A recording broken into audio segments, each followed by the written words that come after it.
All right, welcome to another edition of the 24th Floor. It's that time of the year when all of our favorite sports intersect. We're talking about college basketball getting ready to start, Grizzlies tipping off this week, and of course you got college football playoffs right around the corner. You got high school football playoffs around the corner as well. It is the most wonderful time of the year, Ruben. And of course, that's where we got to start. We are in week 10 of high school football. We have a big matchup listed as our game of the week. MUS and Christian Brothers. Christian Brothers with a tough schedule this year, some close losses.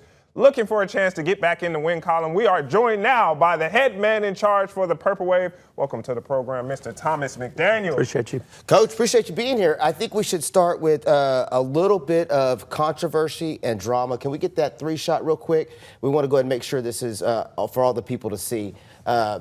No, that's my one shot. Let's go to the three. Come on, Aza. Get it right. Let's take that three shot. Give me that three shot. We want to show you something that one of the first things Coach mentioned when he got to the set today is he said, I need to bring some gear on because what is this right here, Coach? What does that say? I think it's an SBA helmet. And what is the issue with that SBA helmet? With There's no issue for me. That's my little brother, so it needs to go down here, and I'll get you a gold helmet. He said right we got to save this spot for Big Bro. I'll put a gold one right there for you. Coach Big McDaniel, your helmet is now down on the bottom because Big Bro said so. All right, I guess we got to get to business. Coach, thanks for joining us. Another tough game on the slate. It just don't ever get easy for you guys. Yeah, it's just it's been one of those years. This is my 25th year doing this, and I've not had a year like this before. It's part of the challenge. You know, it's part of what drives you to get up every day. It's, you know, you're putting your livelihood in the hands of 15, 16, 17-year-olds, and I got to do a better job of making sure that we believe and prepare to win. At the end of the day, we've lost 3 really close, heartbreaking games. I hate that for our boys. Yeah. And they have been super resilient. I don't believe we've lost any confidence. Matter of fact, I know we haven't. But they're just, that's why you play the game. And so still a lot to play for, still excited about the opportunity this week and moving forward, and just super proud of our young men. Now, this will be the second time we have a chance to get a look at you guys. And like you said, one of those heartbreakers was the game against Lausanne. I know it was a lot going into that game with that being like the homecoming for Coach DeCastro. But as you told us off the air, that was a game it seemed like you were one play away. I mean, a one-score game. It was 8-7 the final. Tell me a little bit about how you've kind of grown from that game and how the guys have kind of handled, how the team is handling those close losses and trying to stay locked in. Oh, man. That seems like forever ago. Y'all are talking about the Grizzlies are fixing to tip off. You get this time of year, and it's just Groundhog Day for a football coach. But, again, we've had to overcome a lot of adversity, 3 heartbreakers, and it's kind of been the story. We missed a couple field goals in that game, missed some opportunities early to score, but our team is a lot different right now. It's not to say I think we're a better football team right now than we were then, but at the end of the day, we need to go out and play with confidence, play with poise, and get us a W. And we talked about some of the tough losses and the close losses and how that plays into the record and all that. But let's talk a little bit about some of the things you feel like your club has been doing right this year. I mean, you do have some young kids on that squad. You're a run first oriented offense. Talk about some of the things that you feel like your team has really bought into and done well. Well, again, you got to overcome a lot of obstacles throughout the year. We've had multiple injuries where we've had to bring in new people, which is part of the reason why you've got to develop that depth. I think our defense, regardless, has been solid all year. We've played good defensive football, and our tailback situation, we basically moved our tailback to Mike linebacker and our Mike linebacker to tailback. Will J. Mason has had 3 weeks in a row where he's rushed for over 100 yards. Again, you look at us from 6 weeks ago, we look like a different football team right now. And you should, but not only the people, but how we're playing. So, again, at the end of the day for us, we need to figure out a way to finish a game and win a meaningful football game. Now, we weren't able to get the MUS coach on, so I guess we'll have to talk for both teams essentially. They're coming off of a big victory against Central. They improved to 6-2. It was a lights out, a lot of scoring. What did you see from that game that can kind of help you into this game? Because it seems like you're going to have to really be on your P's and Q's defensively because they can score like that. Yeah, so first off, I mean, nothing but respect for Coach Chubb and the entire MUS, organization. Football, school, everything. They're, top-notch, class act. We've been playing football against MUS since 1894. Another old one. Yeah, 11th oldest rivalry in the country. Wow. This was an old rivalry game. Yeah, so it's one of the oldest in the country and oldest in the city by far. Good and Lord. The beauty of that game is, you have certain rivalries that can get a little ugly. This rivalry, there's a mutual respect. We know how they're going to come play. They're going to be super tough and very well coached, disciplined. We know that, and I hope they feel the same way. But both teams are going to lay it on the line. It's the type of, we used to call it years ago a barbershop game, because that's where you would, go and chat about what's happening that week, whatever. But this is a game at the end of the day that all the kids playing are going to remember for the rest of their lives. And, you better make sure you create the right memory, I guess. They're playing two quarterbacks. Both of them do a really good job. They got two tailbacks that are both explosive. Defensively, they're always very solid. So again, we got our hands full Friday night, and then also just handling the emotion of a rivalry game like that. Now, I know as a coach, you guys just take it week to week, and I know a lot of people think that's just coach speak, where you're like, oh, we're just worried about this week, but you really kind of just have to do it that way because the schedules get so tough. But you do have to be looking ahead a little bit to what you have to do for playoff purposes, because your situation's a little different than maybe a school down the street where you may be having to travel 5, 6, 7, 8 hours to go play if you're not careful. Yeah, I mean, you say take it one game at a time. I'm just trying to get to practice today, Well, expect a phone call from your brother before you get to practice. but in all seriousness, we still have playoff implications on the line. It's well documented. I think there's great football in this area. I think the 6A football in Memphis is excellent. But make no mistake about it, our league is the SEC of high school football. And, there's some tremendous teams throughout the 12-team league.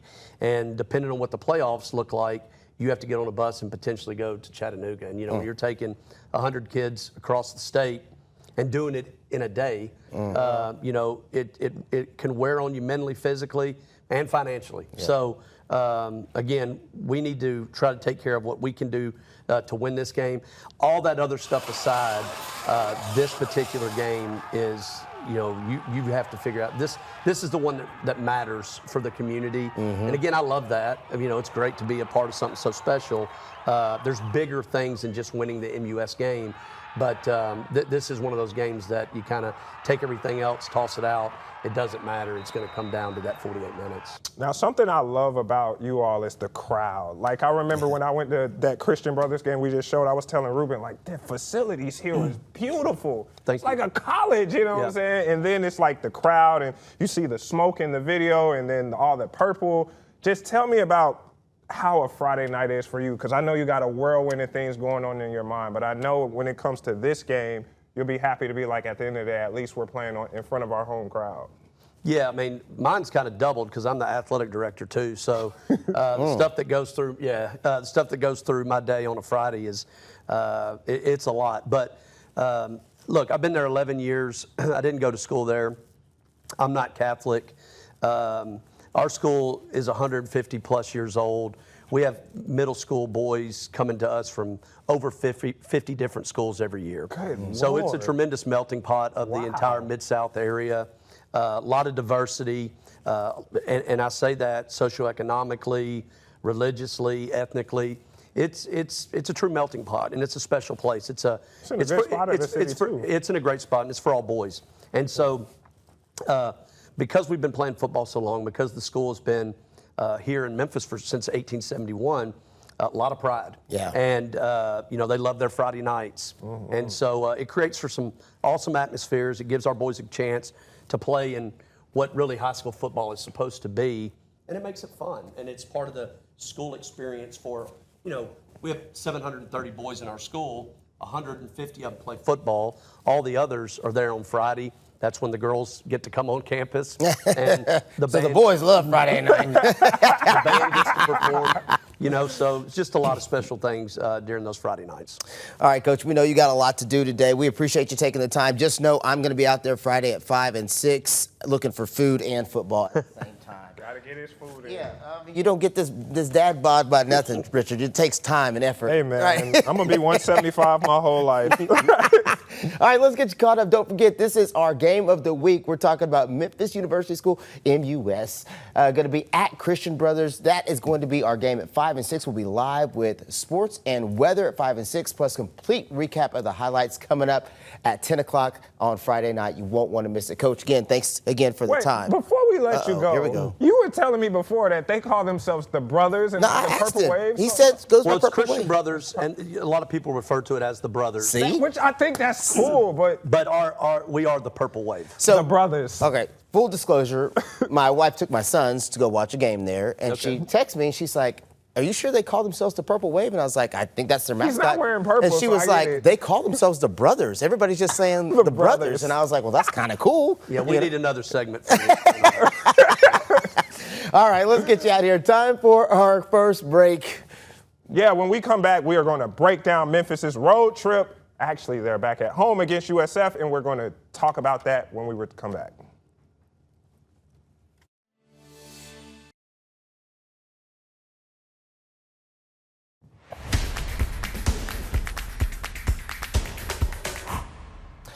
All right, welcome back to the 24th floor. We are talking Memphis Tigers. Memphis trying to bounce back after that, what are we going to call it, shocking, ugly, disappointing loss Pathetic. to UAB. Nobody saw that one coming. Pathetic. Yeah, man, that one stung. UAB was a 3-touchdown underdog, and Memphis just couldn't get the stops.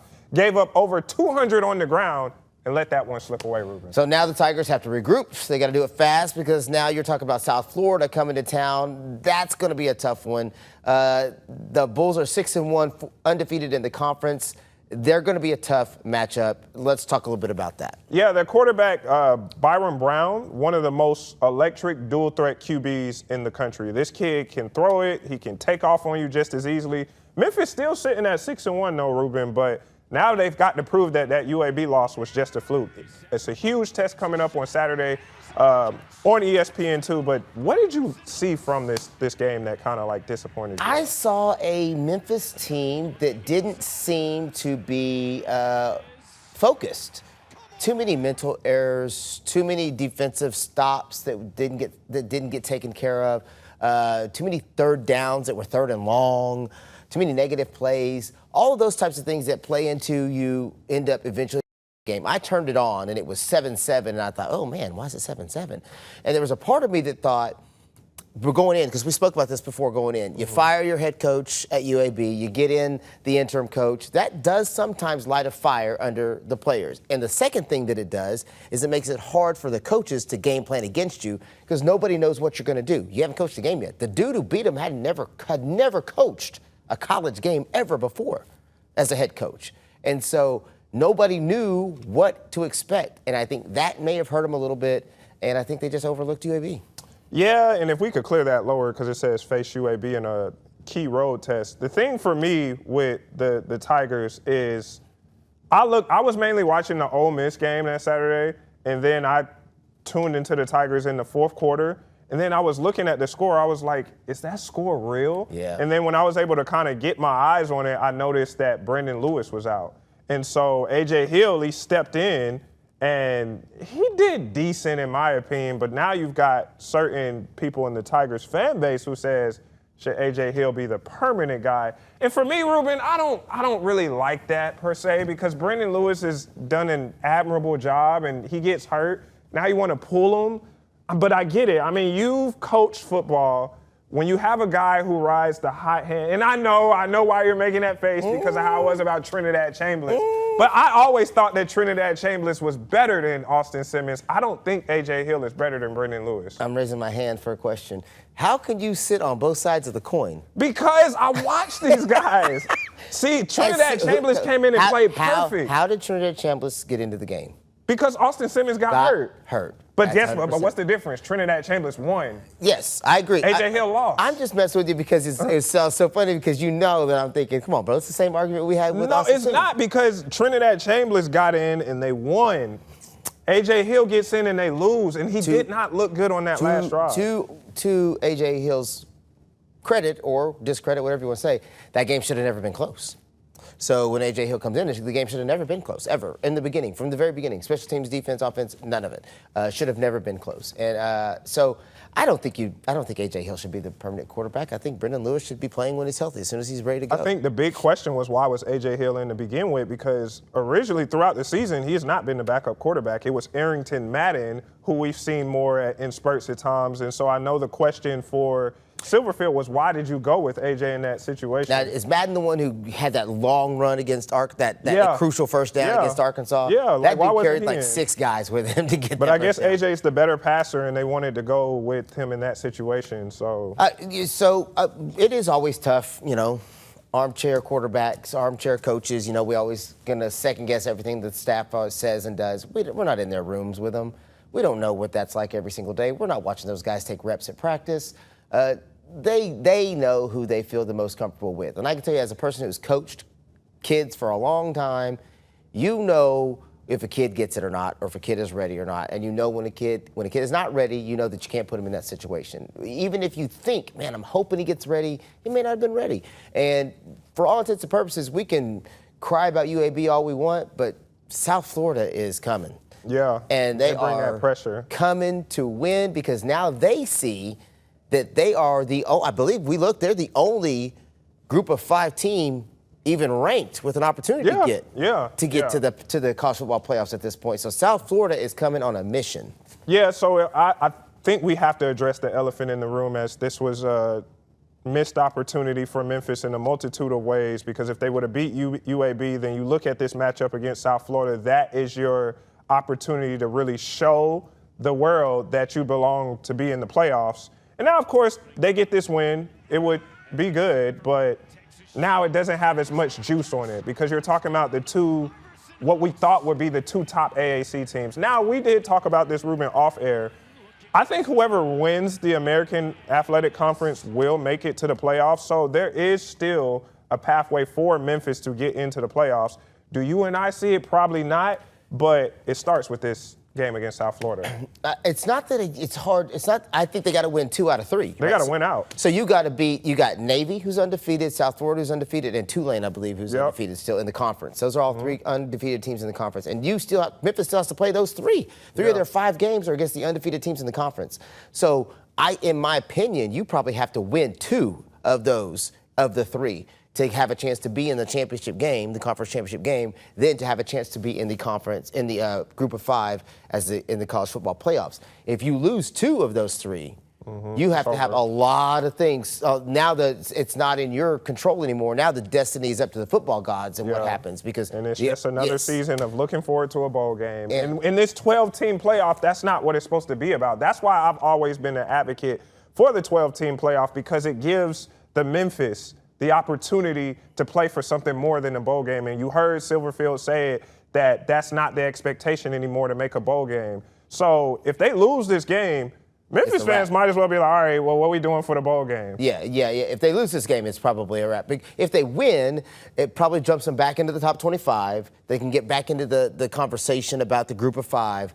But then you still have to beat Navy, and you have to beat Navy and or Tulane to get that, to secure that real potential. And that's a tough row, especially when you just did what you did against UAB. Now, I know I'm going to give my pick on 901 bets, but right here on this program, do you think Memphis beats South Florida? Ooh. It's homecoming, by the way, if that helps.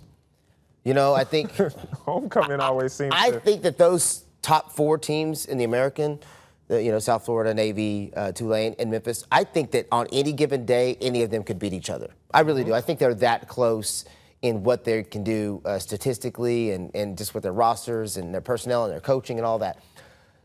So I think Memphis has a chance to win for sure. It's at home. It's an 11 a.m. kickoff from a team who's having to come from South Florida to play, so their schedule is all out of whack.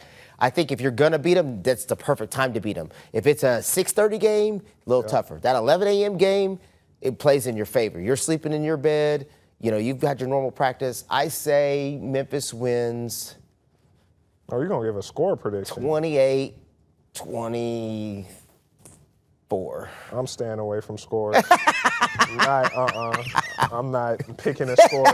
I'll tell you all who I think will win in my 901 bets, but I will say keys to victory for Memphis, they have to get back to running the ball. It seems we've talked about it many times on this program. They're bell cows, Sutton Smith, Greg DeRozier, which DeRozier had a play like at the end there. I don't know if we have the highlight of it. I thought he got in on the touchdown, that big play. And I know the replay, he was down just short. I think DeRozier didn't heard me talking about him on this program. Because, I'm a Sutton Smith guy. That's who I thought is RB1. But DeRozier, he scores right there, Ruben. It's a whole different conversation now. The game's tied. We're going to overtime. Yeah, but with a team that runs it as much as Memphis runs it, you can't just have an RB1. You got to have two. Yeah, you have to be who can carry that load. And so I'm glad that they have both of those guys who can carry that load. I agree. They have to get back to running the football. You can't have A.J. Hill win the game for you. Because we saw the UAB, he can't win it for you. Hard to stop when they're running the football. And so so you're going to give your prediction in your 901 bets, right? Yeah. All right, that's coming up in a little bit. Let's go ahead and take another break. When we come back, obviously we have much more to talk about. We're going to take a look at the tough road loss for Ole Miss and kind of talk a little bit more about what has to happen next for those Rebels.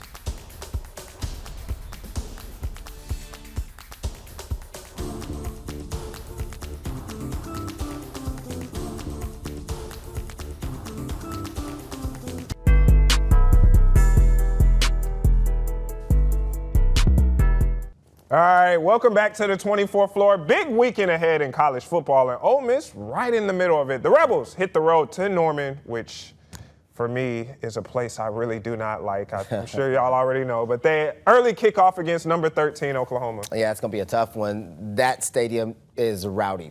This one's got everything you want. I know the Bedlam's got you. Lane Kiffin's team looking to bounce back after that tough loss at Georgia.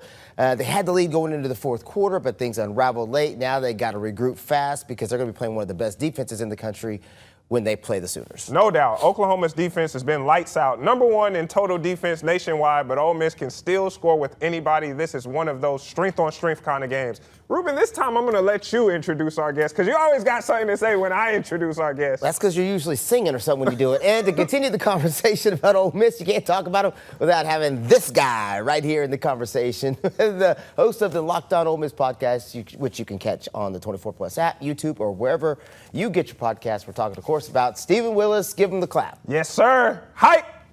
There you go. That one. All right, Stephen, thanks for joining us. No problem at all. Is anything going on this week? No, I think it's a dead week. Pretty sure there's nothing going on. Let's get right to it. When we get right to the mix of things, what do you feel like went wrong? Because a lot of stuff did go right at Georgia, but what do you feel like went wrong in that loss to Georgia?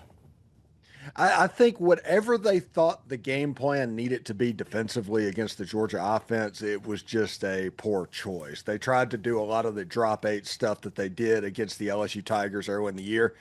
That wasn't going to work against Georgia. They physically run the ball down the hill, and you saw the way those backs went. You would hit the running back, and instead of getting them down at 2 yards, all of a sudden it's a 6-yard gain, and next thing is 2nd and 4. And that put Ole Miss behind the chains over the course of that game. And once Georgia started going, there was not a lot that could happen. Now, Ole Miss scored a touchdown in their first 5 drives, but it got to the point where Trinidad Chambliss, think of the baseball pitcher analogy. Whenever they try to be too perfect and start trying to aim the football or aim the baseball, you're going to be inaccurate. And that's what happened in the fourth quarter because he knew when he got the ball, it's like, oh, I have to score a touchdown this drive or we're going to be in trouble. And the pressure at that point just kind of started to squeeze him. Though it wasn't the environment, it was kind of self-inflicted pressure. Stephen, with this game, I thought a lot about the Detroit Lions game against Kansas City. And what I mean by that is I remember head coach Dan Campbell for the Lions has said if they score 30, they'll win.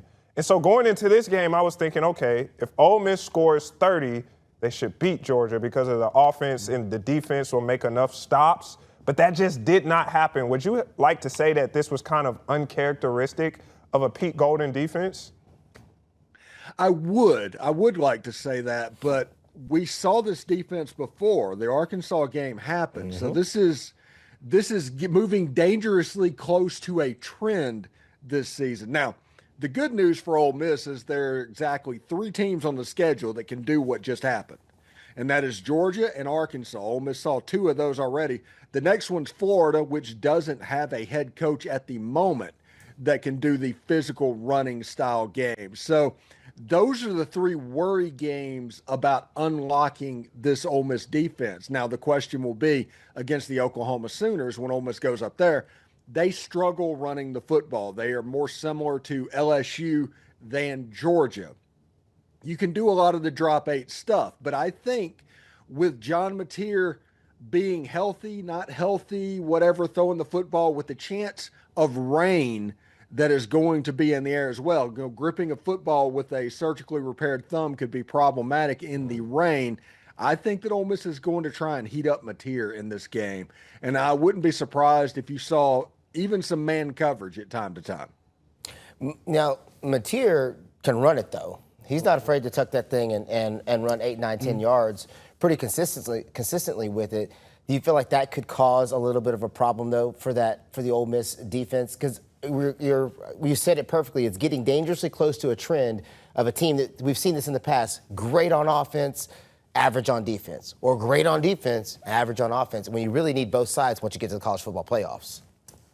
Yeah, there's a chance that Mateer could hurt you running, but there's also a chance that he can throw you the ball. Oklahoma is like 119th in the country in turnover margin, which means they're turning it over quite a bit. And with a surgically repaired thumb, with the chance of inclement weather, I think you want to heat up and make the decision-making even be more quick from John Mateer, and hopefully he will throw it to the other end of the defense. Because it's funny, because they turn the ball over a lot. Ole Miss doesn't get turnovers. Oklahoma doesn't run the ball very well. Ole Miss can't stop the run. It's a very weird game when you look at the stats and start looking at how it goes. Now, we're looking at some of the Ole Miss. Now we're going to see some defense. We were watching some of the Ole Miss offensive plays. We've talked a lot about some of the struggles they had defensively. Let's talk a little bit about what they did well offensively, though, because they did put up a lot of points. Yeah, Trinidad Chambliss, he played 3/4 of Heisman-level football on Saturday. He just couldn't close it out. It just got to the point they're going to close the windows. Georgia does it. That defense forever, it doesn't matter how good they are. It's kind of like a boa constrictor. And once they get you, they've got you. And that game that happened in the 4th quarter, like we talked about earlier. But the first 3 quarters, he was absolutely phenomenal. Having an historic performance. Kejuan Lacey ran the ball. The wide receivers did a great job catching the ball. They were using all the weapons. Trinidad Chambliss completed passes to 8 or 9 wide receivers in that game. If he does just that, you don't have to do it for 4 quarters. If he has the same performance against the Oklahoma Sooners, Ole Miss is going to win this game. Yeah, I was incredibly proud of Chambliss. I'm in a group chat with a bunch of UGA fans because, I'm from Georgia, so they were kind of trying to tease me, but I mean, during the game, they were a little bit nervous, and I remember after the game, they was like, yeah, y'all got a really good quarterback over there with Chambliss. Obviously, with him, his height, you could see a lot of balls were batted down, and that's going to always be something he has to deal with. But he showed, which I know is something what we talked about, that he can handle the pressure on the road. The question now is, will he be able to handle the pressure on the road again? What do you feel about him going against this OU defense that presents just a lot of challenges? I think I'm not worried about the atmosphere, because if you can do what you did at Georgia, you're going to be fine. So I'm not worried about the atmosphere outside of that. Everybody talks about the defense at Oklahoma. And yes, before I say what I'm about to say, realize that I understand that that's a good defense. And Brent Venables is very good at his job, and he gets paid a lot of money to do it. But if you look at the teams that OU has played this season, Auburn, Texas, it's like a bingo card of bad SEC offenses. So this will be the first top 50 offense that Oklahoma has even played. So yes, they might be very good. They might be dominant, or they might just haven't played anybody at this point. So we'll see exactly how it goes and if Ole Miss can take advantage of it, because this is by far the best offense that Oklahoma's played. Yeah, you're right. There's a big difference between being statistically great and actually being great. I watched that OU Texas game, and I was not impressed with OU's offense or OU's defense, to be quite honest with you, because Texas's offense was not good. Yeah. And OU's defense still let them kind of run the table as much as they wanted. I was just not impressed with what I saw from OU at that point. So you make a great point, Stephen. They haven't really been tested yet, and this will be a tough test. Yes, 3 games in a row. They've got Ole Miss, Tennessee, and Alabama, I believe. Oh. So we're about to find out what the OU defense is. But at this point, Texas opened them up. Arch Manning completed like 75% of his passes. Against Kentucky, they completely shut down Arch Manning. So, yeah, I think they're good. I think schematically they're good, and there's enough history of Brent Venables that they're going to be good, and they're good players on that side of the ball. I just don't know that they can't be gotten, if that makes sense. Yeah. Now, we're always talking about what Lane Kiffin says during the week. And so this week, he mentioned Oklahoma's elite signal study. Do you think that was gamesmanship, or do you think that's a real concern? I honestly think that Lane was taking a shot at Hugh Freeze whenever they said that. Yeah, it's one of those things, if they're looking at film study, there's no stealing signals. So everybody's playing the game. Ole Miss is doing that, looking at the game film to see if they can pick something up as well. Everybody's doing that. The point that I think he was doing was that Hugh Freeze made it too easy for the signals to get stolen, to the point where they knew what was going on. And basically Lane mentioned that he texted Hugh and said, yeah, you need to change your signals. And I think that is the direction that's going. After the Connor Stallion stuff, everybody hears signal stealing, and they assume that there's some kind of thing. Oklahoma's not doing that at all. But I do think that that was a jab at Hugh Freeze. Like, I had Gary Patterson on my show last week, and the former TCU head coach. And Ole Miss played TCU in the Peach Bowl in 2014. I was there. I was at that game. Yes, and TCU absolutely took Ole Miss apart. Gary Patterson said, hey, everything that we needed to know about the Ole Miss offense, we figured out by the way that the tight end lined up. That's how simple the Ole Miss offense apparently was. Gary Patterson figured that out. Ole Miss's offense couldn't do anything in that ball game. So, yes, whenever you take one and one, that's going to generally make 2. And I think that Lane was kind of poking fun at Hugh Freeze in that statement. All right, let's talk a little bit about big picture before we let you get out of here. You take a loss to Georgia. You need to beat OU, obviously, for this college football. We're talking college football playoff contention. You know, what's that path look like right now for Ole Miss? I think it's one of 2 things, honestly. I think either Ole Miss beats Oklahoma, and if they beat Oklahoma, they're going to go 11-1, and they're going to host a playoff game at a minimum in Vaught-Hemingway Stadium. Or if they lose to Oklahoma, they're going to go 8-4 or 9-3 and not make the playoff at all. Wow. So, yeah, I think those are the 2 choices, which means this Oklahoma game is going to be unbelievably massive with everything that's going on. You don't see a world where they could win this game and then lose a game like the Egg Bowl? You think it's all or nothing? Yeah, I think this is the most massive game in the Lane Kiffin era as far as what it means.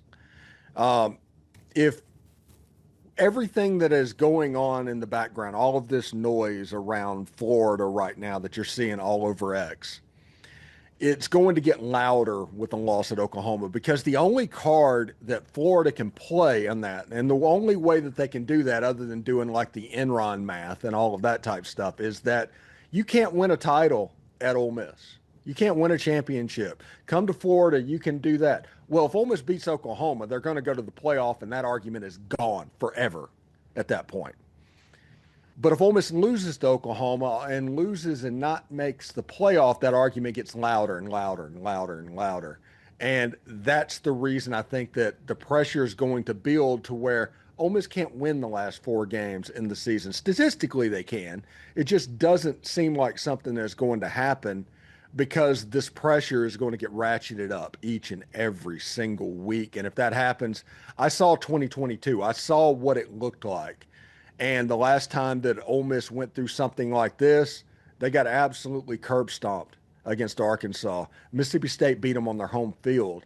And the Texas Tech bowl game at the end of the year, everybody had just melded in a little bit as well. That was a team that started 7-1 and ended up 8-5. Wow.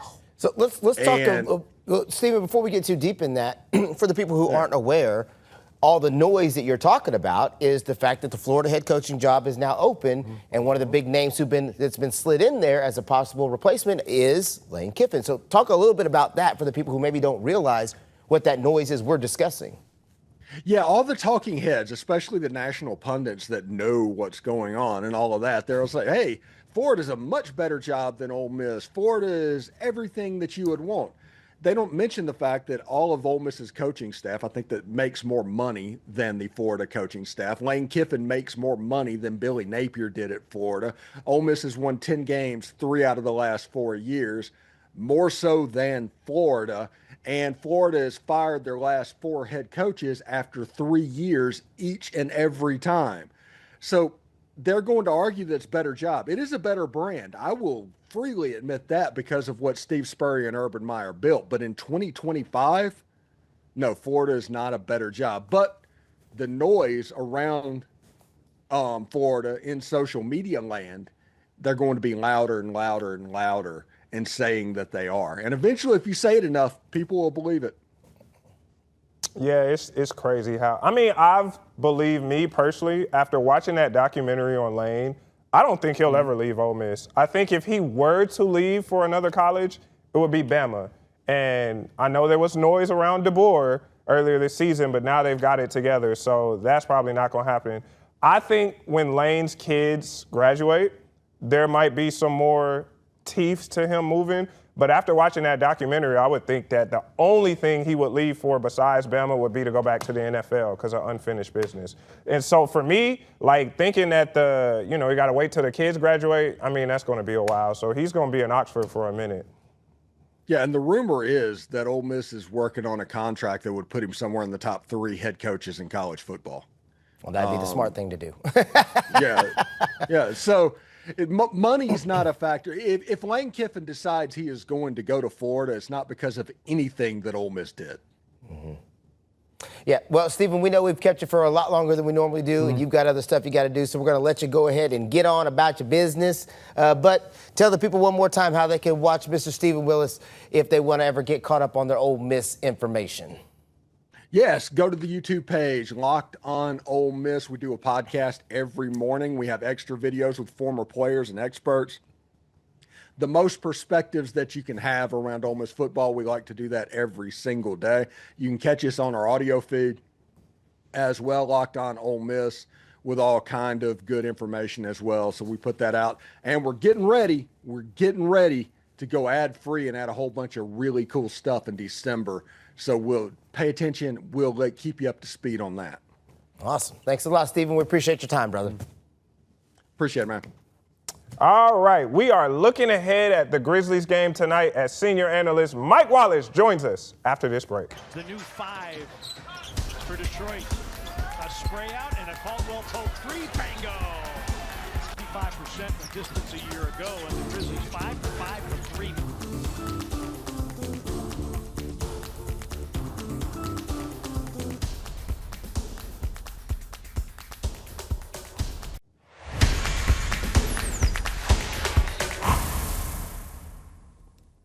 All right, Grizzlies basketball is finally back, and we got the Grizzlies hosting the Pelicans. Ruben, oh my goodness, I'm excited. NBA is back. Calm down. It's going to be okay. I know he's You're not on the team. It's okay. For the first time since 2021, John Morant, Jaren Jackson Jr. are going to be on opening night in that lineup together. That is a big thing as the Grizzlies are starting to maybe hopefully get healthy at some point. Yeah, they're a little bit shorthanded. Zach Edey's still out. Brandon Clark, Ty Jerome, Scottie Pippen Jr. Here we go with the laundry list already. But brand new system under first-year head coach Thomas Isolo. Shout out to our friend Avery, who used to run this program, making sure my pronunciation was right.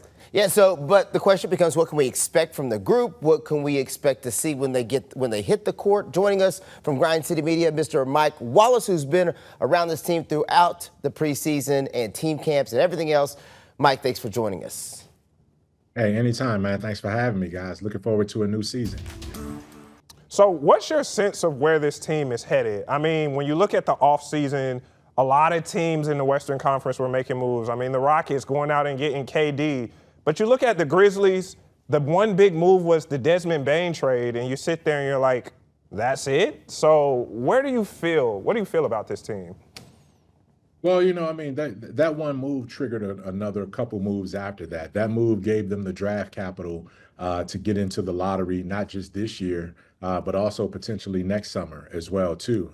You traded into the lottery after that Desmond Bane trade to trade up to number 11 so you can snag Cedric Coward, who was one of the more compelling picks outside of the top 5.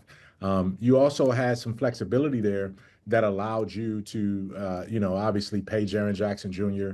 What he needed to be paid in his extension. So the Grizzlies had some accounting to do on several fronts. But what I expect this team to do, if Ja Morant and Jaren Jackson Jr. can stay healthy and give you 65-plus games each, which is something that they haven't done a lot of in their time together, honestly. But if they can stay relatively healthy, this should be a playoff team. Even with the Western Conference as stacked as it is, I'm not saying that they won't have to go through the play-in to get there, but this team should be competitive in the West when you have those two frontline guys together, and you just hope that the injuries don't take you out of that situation. Well, speaking of the injuries, at least for this opening week, you do get two of your two stars together, right? But you're still missing the Ty Jerome, the Brandon Clark, Zach Edey, Scottie Pippen Jr. What is going on in the water with the injury bug for the Grizzlies? It's always something, I swear. There's always something, man, and it seems to happen every single year. The Grizzlies, and it's funny because on opening night, the Grizzlies faced the New Orleans Pelicans, right? Those were the two most injured teams in the NBA over the last 2 years. So the three of us can suit up? Is that what you're saying?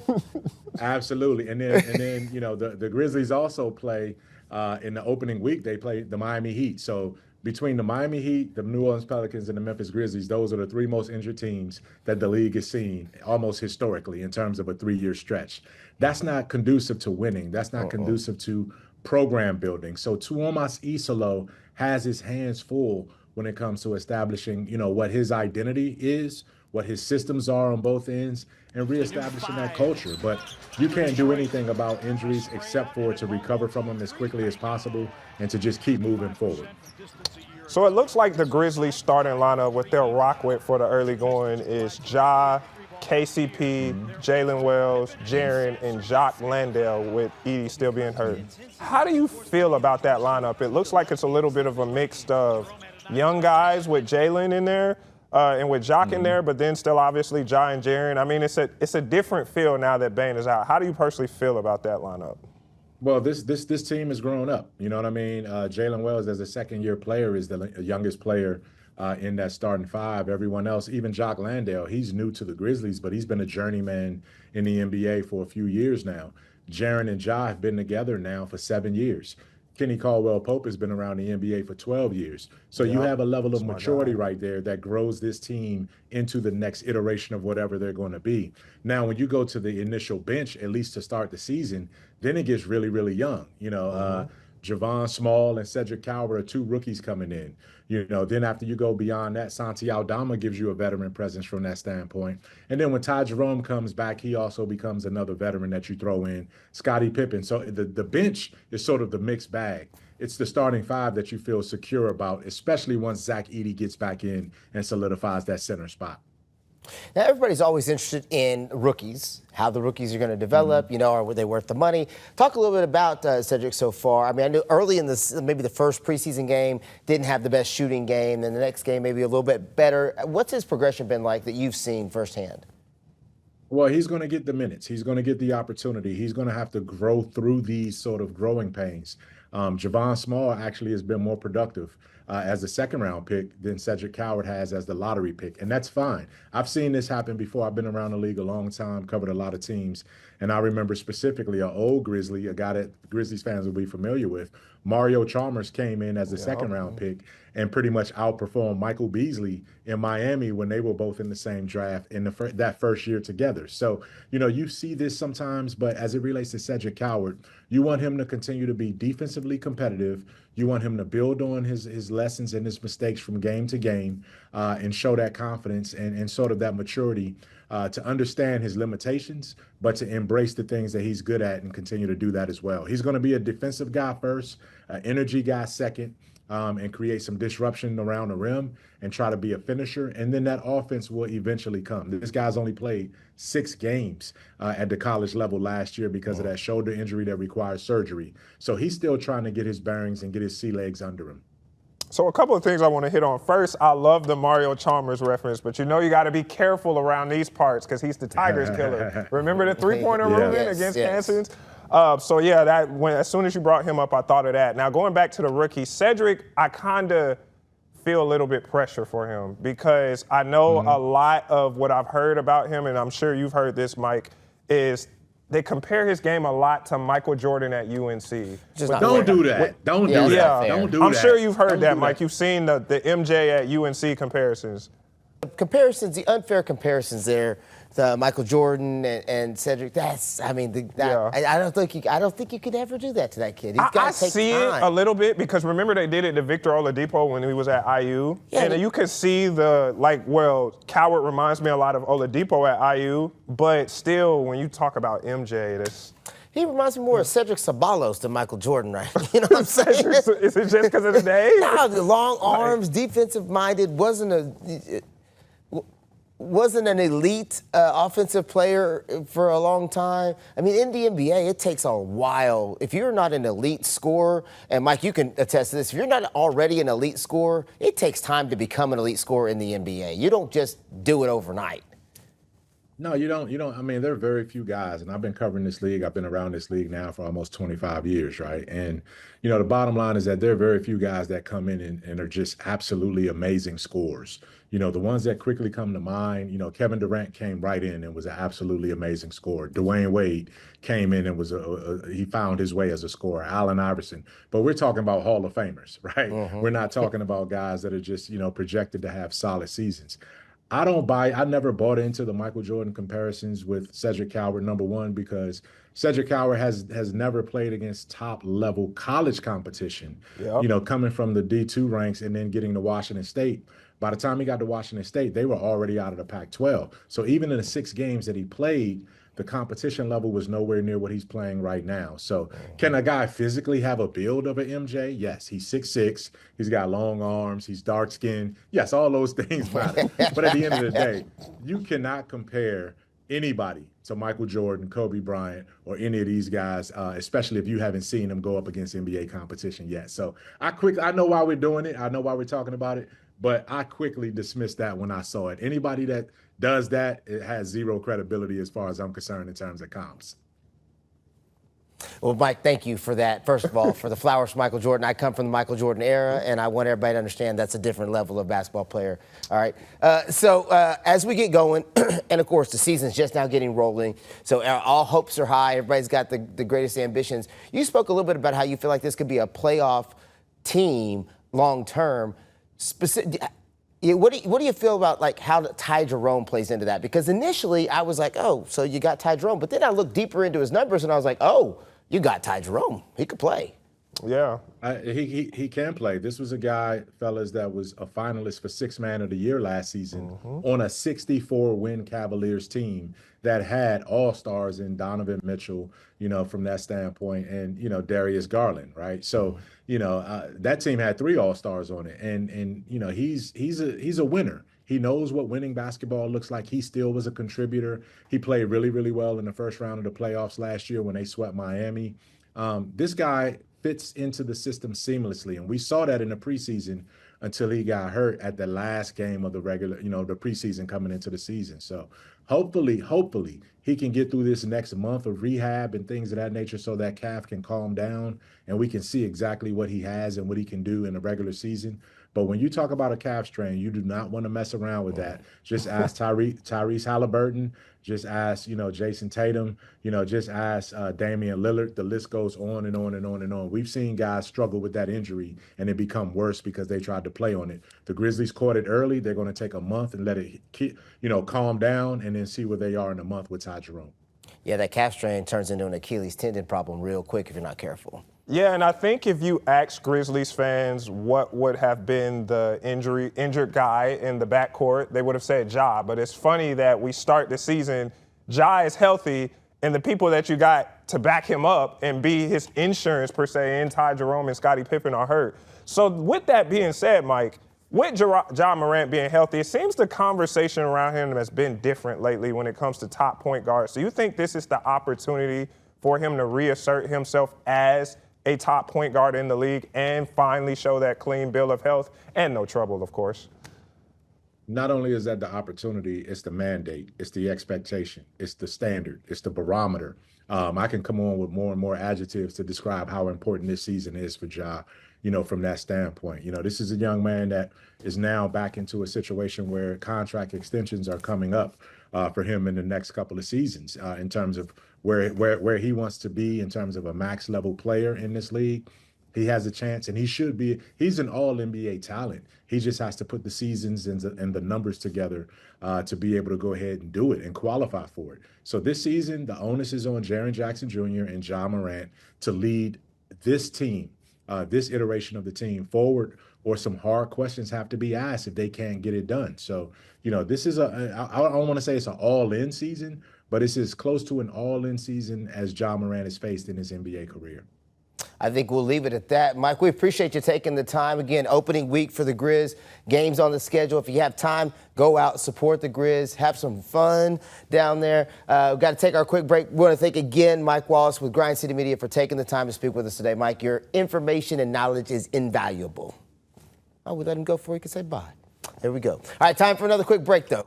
Yeah, coming up on 901 Bets, I give you my picks for this week's college football matchups and the latest bankroll basics. Stay close.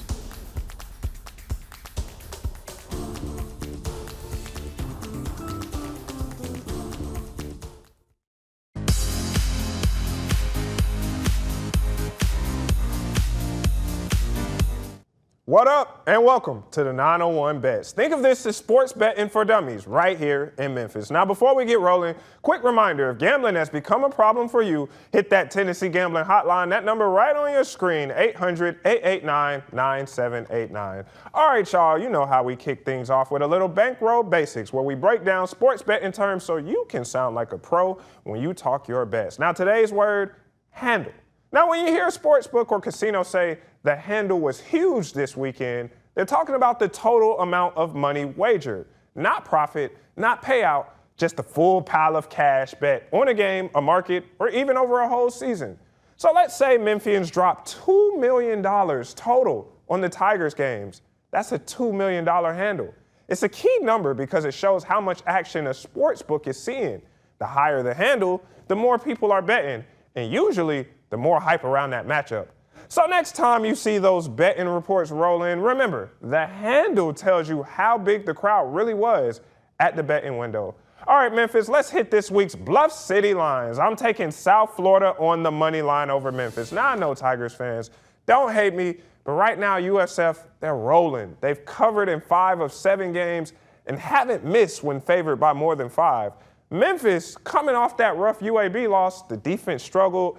The quarterback's banged up. We don't know who's going to be out there, whether it be A.J. Hill, whether it be Brendan Lewis. Hell, it might be Arrington Madden. Just not a great combo against a Bulls offense averaging almost 50 points their last 4 games. So here's my slip. I'm taking USF money line. USF, I'm going to trim it down and say they're going to cover the 3.5 spread. So that means they need to win by just 4 or more. And I think this one still will be a lot of point scores. So I'm going to take the over at 63.5. Memphis will fight, but USF, they're just too hot to fade right now. Now, all right, Bluff City lines, let's head to Norman. Yep, I don't like them people in Norman, But you all know why. Bedlam, me being an Oklahoma State guy. Let's look at Ole Miss at Oklahoma.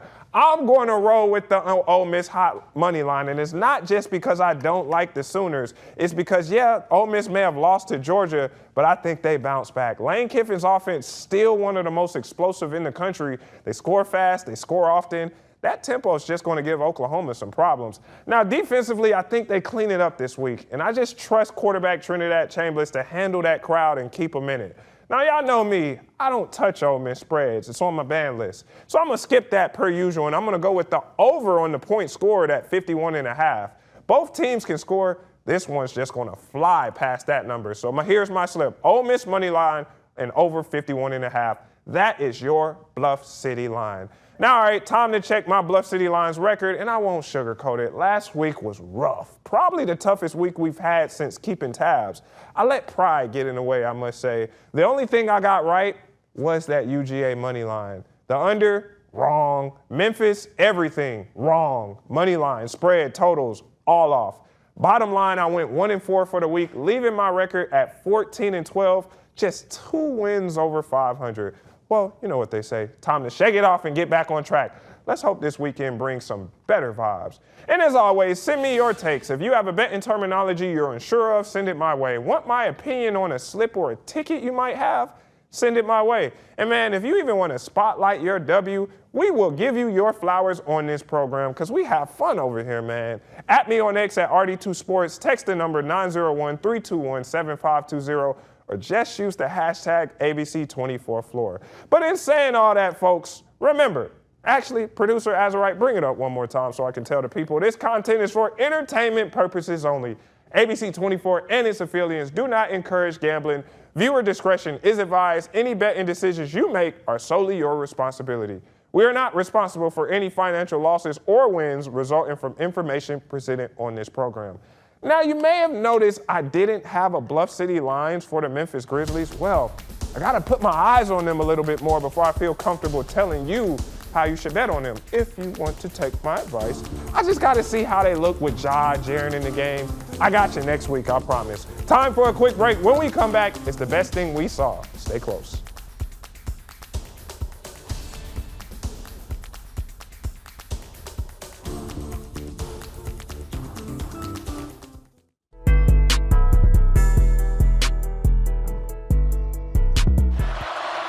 All right, here's the best thing I saw, and I'm sorry, Tennessee fans, but this was too epic not to show you again. Xavier Brown, 99-yard interception return for a touchdown against the Vols.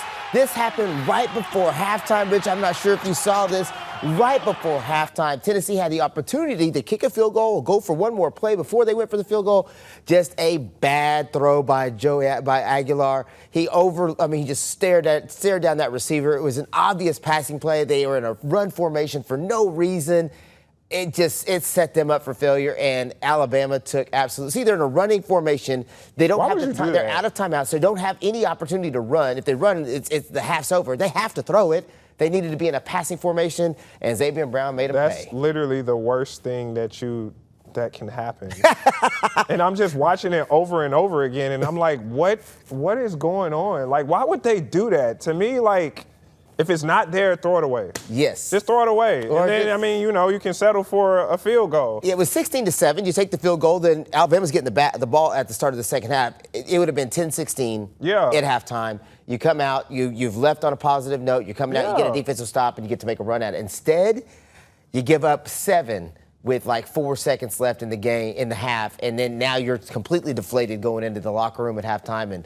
And I'm not even sure that you can focus on adjustments because you're got to be so frustrated about what just happened. Was this the death blow for Tennessee? This was the death blow for Tennessee right there. Well, like what we said earlier, time to focus on them bowl games, you know what I'm saying? You ain't going to the playoffs, Tennessee. But let's look at the best thing I saw. Now, Ruben, I know you're not much of a baseball guy, but I asked you earlier, you had to see this. George Springer turning Game 7 into a moment for the ages. Bottom of the 7th, Blue Jays trailing, and boom, A go-ahead 3-run homer that sends Toronto past Seattle 4-3 and into their first World Series since 1993. I wasn't alive in 1993. But for Springer, even his manager said he nearly blacked out from the goosebumps. I got goosebumps from watching it, Ruben. Now the Blue Jays host the Dodgers in Game 1 Friday night, and Springer, that was his 23rd career postseason bomb. Talk about clutch. Yeah, baseball just doesn't do it for me. Why? The games are long. I'd rather watch that. But they're shortening it with the pitch clock. I'd rather watch that football all day. The games are long. I get the playoffs are probably a lot more exciting. Yes. But it's still just That's not my what thing. baseball's all about. Man, pull that thing up, AZ. Like, what are you doing? Pull that video back up. I don't agree. Let the people see that video again. Like, Yeah.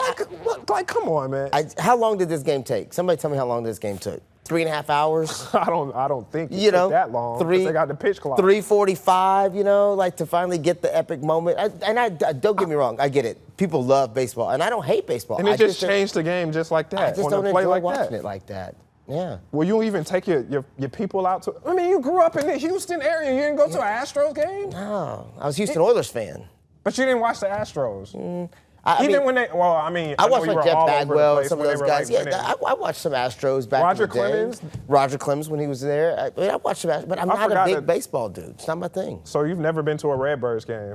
Nope. I went to a Kansas City Royals game once. Left in the third inning, rather. You left after the third inning? Yeah, we were like, all right, let's go. This guy. I like action, bro. What can I tell you? And this guy used to hit a lot of home runs for the Astros, was in your home city. That has nothing to do with anything. Oh, my goodness, dude. That is absolutely irrelevant. So, all right, that's going to do it. See, I can't even go anywhere about asking you who would you root for because You're you right. just don't like baseball. Wait, it's not that I don't like baseball. It's just boring I to don't you. watch baseball because I think it bores me to death. Oh, All right, my goodness. I don't know where to go with this. Well, I tell you where I'm going, and that's home. That's going to do it for today's episode of the 24th Floor. Shout out to everybody who made today's show possible. Especially Azurite Caleb and his Brooklyn sunglasses. High for their work behind the scenes, putting the show together.